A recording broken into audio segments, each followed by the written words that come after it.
വളർത്തിക്കൊണ്ടിരിക്കുന്നു അല്ലെങ്കിൽ വളർത്തിക്കൊണ്ടിരിക്കുന്നു എന്നല്ലേ? ഇങ്ങനെയുള്ളവരെയാണ് CPM ആവശ്യം. അതിനാണ് അവർ കലാലയങ്ങളിൽ ലഹരി നിറയ്ക്കുന്നത്. കേരളത്തിന്റെ അടുത്ത തലമുറ ഏത് തരത്തിലുള്ളവർ ആകണമെന്ന് CPM തീരുമാനിക്കുന്ന ഒരു പ്രോസസ്സാണ് ഇന്ന് നടന്നുകൊണ്ടിരിക്കുന്നത്.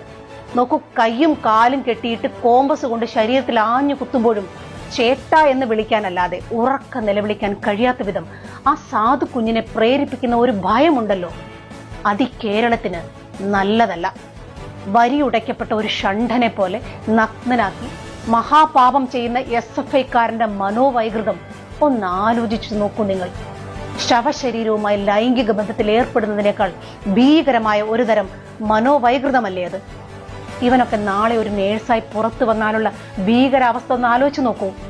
ഇത്രയും കാലം ലേബർ റൂമിൽ പഠനത്തിന്റെ ഭാഗമായി ഇവനൊക്കെ അസിസ്റ്റ് ചെയ്തിട്ടുണ്ടെങ്കിൽ ഇവന്റെയൊക്കെ മനസ്സിലൂടെ കടന്നുപോയിട്ടുള്ള രതിവൈകൃതങ്ങൾ എന്തൊക്കെയായി?